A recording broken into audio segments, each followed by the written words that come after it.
One of the things that I work on is cleaning up oil spills, and bioremediation is based on the process of speeding up the degradation of natural microbes to degrade oil. All right, you guys. In nature, bacteria have adapted to degrading oil, and what we look at in our research lab is how do we speed up those natural processes so bacteria can degrade oil faster. In some cases, for bioremediation, we add nutrients, and it's no different than a farmer adding fertilizer to his crops.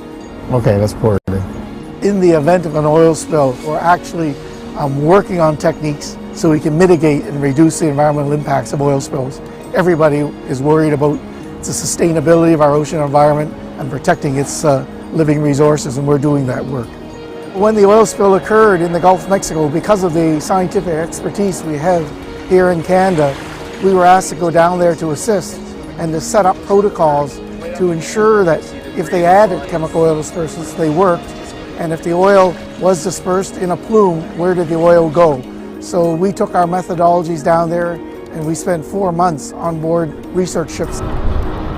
What we try to do is understand how does nature recover from oil that's spilled in the environment, and how do we speed up that natural process. So we try to develop green technologies for cleaning up oil spills that are based on natural processes. The kind of research that we've been doing here with our program has been in response to a UN resolution which Canada is a signatory to.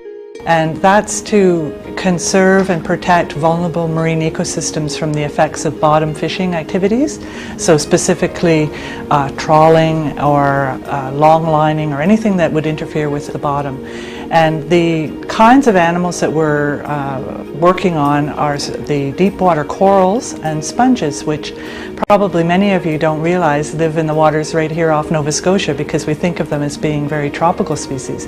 But we have vast areas of large, colorful, structure-forming corals and sponges in the deep waters off Nova Scotia, Newfoundland, and right up to the Eastern Arctic. For people that have that urge to explore and discover, we can do that very close to home in the deep waters off our shore.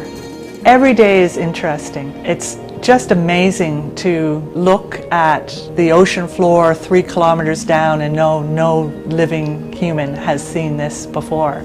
There's a lot to learn in these deep sea environments.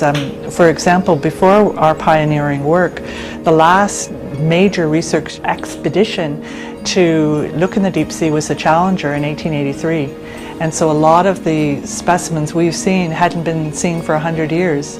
I hope that the work we've done over the last few years, which has resulted in the protection of 13 areas in the high seas, will remain pristine into the future, so that we have an opportunity to understand how fish use those habitats before we get around to destroying them.